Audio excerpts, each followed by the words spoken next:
Welcome back to my Facebook and YouTube channel. भाई आज की वीडियो में हम लोग डिस्कस करेंगे और प्रीव्यू करेंगे बार्सिलोना वर्सेस यंग बॉयज़ की गेम का। और उसके साथ साथ जो बार्सिलोना से रिलेटेड जो इम्पोर्टेंट अपडेट्स आ रही हैं regarding Frenkie de Jong, regarding Bernal और शेज़नी, वो भी मैं इस वीडियो में आपके साथ शेयर करूंगा। तो वीडियो को आखिर तक ज़रूर देखिएगा। और अगर अभी तक आपने मेरे चैनल को सब्सक्राइब नहीं किया तो मेरे चैनल को भी सब्सक्राइब कर दीजिएगा और वीडियो को लाइक करना ना भूलिएगा। तो यह स्टार्ट करते हैं बारसा वर्सेस यंग बॉयज़ के मैच के साथ। तो देखो आज बहुत इंपॉर्टेंट गेम बार्सिलोना खेलने जा रही है और इसकी इम्पोर्टेंस इसलिए ज़्यादा है कि अगर आप ला लीगा और चैंपियंस लीग दोनों कंपटीशन की बात करो तो पिछली दोनों गेम्स बार्सिलोना हारी हुई है। आप पिछला game against Osasuna La Liga में बार्सिलोना बहुत ज़्यादा रोटेशन करने की वजह से मैच हारी थी और रिज़ल्ट जो अगर आप देखो तो 4-2 आपका रिज़ल्ट था। तो काफ़ी ज़्यादा हाई स्कोरिंग गेम आपको देखने को मिली, 4 गोल आपने खा लिए। तो कहीं ना कहीं जब आपकी 2 गेम्स आप हारे हुए होते हो डिफरेंट कंपटीशन में, तो आप कहीं ना कहीं जो है आपका कॉन्फिडेंस ना हिल ज़रूर जाता है। बेशक बहुत ज़्यादा रोटेशन उसकी रीज़न थी। रोटेशन से पहले बार्सिलोना फैंस भी डिमांड कर रहे थे कि लामीन को भी बिठाओ, रफीनिया को भी बिठाओ, उनको रेस्ट दो, कहीं वो इंजर्ड ना हो जाएं। और मेरा वही ख्याल था कि बारसा ने उस मैच के अंदर जो गलती की थी वो ये थी कि टीम का बैलेंस टोटली आउट हो गया था। और प्रेस कॉन्फ्रेंस जो हुई है हैंसी फ्लिक की, वहाँ पर उन्होंने भी यही बात कही थी। आज के मतलब हम आज की गेम में पूरी कोशिश करेंगे हम बेस्ट पॉसिबल लाइनअप भी चूज़ करें और टीम का बैलेंस जो है वो वापस लेकर आए। तो कहीं ना कहीं हैंसी फ्लिक को भी ये चीज़ रियलाइज़ हुई है कि टीम का बैलेंस जो है वो ज़रूर आउट हुआ था अगेंस्ट ओसासुना। उससे पहले हम मोनाको की गेम की अगर बात करें, जो कि बहुत इंपॉर्टेंट गेम था बारसा के लिए और जहां पे एक्सपेक्टेशन यही की जा रही थी कि बार्सिलोना जिस फॉर्म के साथ खेल रही थी ला लीगा में, 6-7 गेम्स जीत चुकी थी, तो बारसा मोनाको को वो गेम हराएगी। लेकिन एक गलती हुई थी टर स्टेगन की वजह से, जिसकी वजह से एरिक गार्सिया को रेड कार्ड हुआ और रेड कार्ड होने की वजह से तकरीबन 80 मिनट तक बार्सिलोना वन मैन डाउन के साथ खेली और बारसा वो गेम हार गई थी। तो एक इंसिडेंट किसी भी मैच के अंदर कुछ ऐसा हो जाता है कि वो मैच जो है वो पूरा चेंज हो जाता है और पूरे ऑड्स चेंज हो जाते हैं। तो भैया इस वजह से कोई भी गेम हल्की नहीं होती। और अगर हम यंग बॉयज़ की बात करें तो यंग बॉयज़ का स्टार्ट सीजन का अच्छा नहीं रहा। वो रेलीगेशन जोन में हैं, बॉटम ऑफ द टेबल चल रहे हैं वो अपनी स्विस लीग के अंदर। और उसके साथ साथ पिछला गेम अगेंस्ट अस्टोन विया वो लोग होम के ऊपर 3-0 से हारे हुए हैं। तो बार्सिलोना के पास एक बड़ा अच्छा मौका है कि आज का गेम बार्सिलोना एक अच्छे मार्जिन के साथ जीत सकती है, क्योंकि जो फ्लिक की प्रेस कॉन्फ्रेंस थी वहां से हमें ये बात पता लग रही है कि बार्सिलोना आज बेस्ट पॉसिबल स्क्वाड जो है वो उतारने जा रही है और होम पर हम खेलेंगे। तो इसका मतलब ये है कि बार्सिलोना बहुत सॉलिड भी आपको नजर आएगी और इस गेम के लिए बार्सिलोना फेवरेट भी रहेगी। अब अगर यंग बॉयज़ की हम प्लेइंग स्टाइल की बात करते हैं तो यंग बॉयज़ बेसिकली जो है वो हमें नज़र आएगी मिडफील्ड के अंदर डायमंड में डिफेंड करते हुए और लो ब्लॉक में खेलते हुए, क्योंकि बार्सिलोना की मिडफील्ड के इश्यूज इस वक्त वैसे भी चल रहे हैं। और उसकी रीज़न यही है कि आपको बहुत सारे इंजरी क्राइसिस भी हैं और आपको अब ये देखना है कि आप मिडफील्ड में किसको खिलाओगे, क्योंकि पिछले मैच में आपने एरिक गार्सिया को भी जो है वो मौका दिया था, पैड्री भी थे और साथ में पैब्लो तोरे उन्होंने स्टार्ट किया था। तो कसाडो वहां पर अवेलेबल नहीं थे और आपकी मिडफील्ड के अंदर कुछ हो नहीं रहा था अगेंस्ट ओसासुना।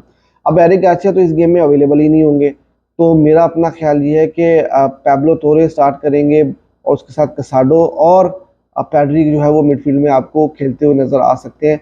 तो जहां पर आपको एक डबल पिवट के अंदर आपको बार्सिलोना की मिडफील्ड नजर आएगी और बार्सिलोना कोशिश करेगी कि मिडफील्ड से गेम को डोमिनेट करे। लो ब्लॉक के को कैसे तोड़ना है वो अब देखा जाएगा, क्योंकि पिछला गेम भी जो है वो लो ब्लॉक में, क्योंकि आपकी मिडफील्ड की तरफ से कुछ ज़्यादा क्रिएशन नहीं हो रही थी, तो लो ब्लॉक को आप अगेंस्ट ओसासुना ज़्यादा तोड़ नहीं सके। लेकिन फिर वही बात है कि आज की गेम में रफीनिया और लामीन यमाल भी स्टार्ट करेंगे, तो फिर आपकी जो फ्लैंक्स होंगे वहां पर भी आपको काफ़ी ज़्यादा एडवांटेज होगा, वहां से गेम ज़्यादा चलने की जो है वो आपको उम्मीद रहेगी। फिर जो लाइनअप जो मैं समझता हूँ वो आज आप फुल लाइनअप के साथ उतरोगे, इनिगो मार्टिनेज और आपके वो स्टार्ट करेंगे, क्योंकि पिछला गेम आपको पता है कि उनको नॉक लगा था, वो स्टार्ट उन्होंने नहीं किया था, डोमिंगज ने स्टार्ट किया था। तो आज का गेम कुबार्सी और इनिगो मार्टिनेज होंगे, फिर उसके साथ बल्दे और कुंदे जो है वो राइट बैक पे आपको नजर आएंगे। मिडफील्ड का मैंने आपको बता ही दिया, और फ्रंट थ्री में लेवेंडोस्की, लामीन यमाल और रफीनिया मुझे स्टार्ट करते हुए नजर आ रहे हैं। अब गेम की अगर मैं प्रिडिक्शन की बात करूं तो मुझे लगता है कि बारसा को ये गेम कंफर्टेबली जीतना चाहिए। मेरी प्रिडिक्शन इस गेम को लेकर 3-0 है। आपने मुझे कमेंट सेक्शन में ज़रूर बताना है कि आपकी क्या प्रिडिक्शन है। और इसके साथ साथ मैं आपको जो इम्पोर्टेंट न्यूज़ चल रही है बारसा से रिलेटेड वो भी मैं आपको आपके साथ शेयर कर देता हूँ। पहली तो एक बड़ी अच्छी न्यूज़ ये है कि फ्रैंकी डियोंग जो है वो वापस आ गए और आज की गेम के लिए अवेलेबल भी होंगे स्क्वाड में। अभी तक जो रिपोर्ट्स आ रही हैं उन रिपोर्ट्स के मुताबिक वो 10-15 मिनट ही उनको खेलने को मिलेंगे, और ऑब्वियसली क्योंकि आपको पता है कि अप्रैल से वो इंजर्ड हैं, काफ़ी टाइम से वो जो है वो बाहर बैठे हुए हैं, तो उनको एकदम से काफ़ी ज़्यादा प्लेइंग टाइम नहीं मिलेगा।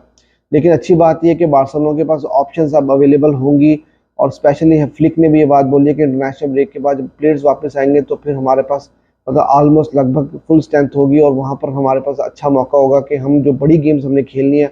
अक्टूबर आ चुका है, अक्टूबर में बहुत इंपॉर्टेंट गेम्स हैं, बायर्न के अगेंस्ट भी, रियल मैड्रिड के अगेंस्ट भी, तो आपको आपकी फुल स्ट्रेंथ जो है वो वापस चाहिए है।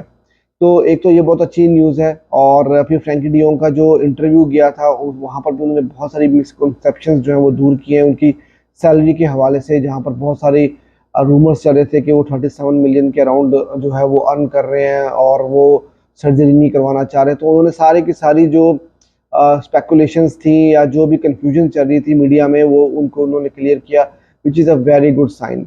इसके साथ साथ बरनाल के बारे में आपको मैं अपडेट देता चलूँ कि बरनाल ने भी अपने कॉन्ट्रैक्ट एक्सटेंशन जो है वो साइन कर दी है 2026 तक के लिए, और ये कॉन्ट्रैक्ट 3 साल आगे भी एक्सटेंड हो सकता है 2029 के लिए, और उनका जो रिलीज क्लॉज है वो होगा 500 मिलियन।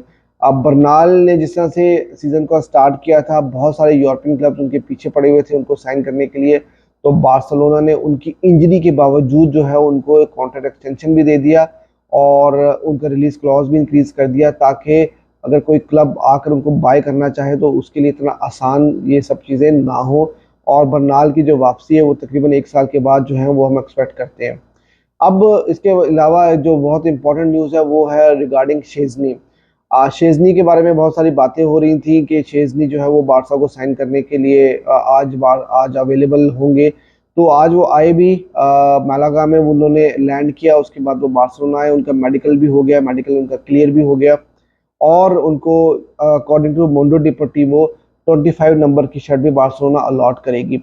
आज की गेम में वो अवेलेबल नहीं होंगे, ऑब्वियसली उनको अपनी फिजिकली जो है वो चीज़ों को बेहतर करना होगा, क्योंकि वो काफ़ी 1.5-2 महीने से जो है वो फुटबॉल से दूर भी रहे हैं, तो उनको अब थोड़ा सा मतलब ट्रेनिंग करनी पड़ेगी, और इंटरनेशनल ब्रेक के बाद वो अवेलेबल होंगे। आज वो गेम में होंगे अवेलेबल, लेकिन स्टैंड्स में टीम के साथ वो शामिल नहीं होंगे। और शेजनी के बारे में जो न्यूज़ आ रही थी कुछ दिनों से कि बारसा को प्रॉब्लम हो रही थी उनको साइन करने में, उसकी रीज़न ये थी कि बारसा की जो फाइनेंशियल इश्यूज़ हैं, कुछ लीगा के साथ इश्यूज चल रहे थे, वो रिजॉल्व हो गए, थैंक गॉड।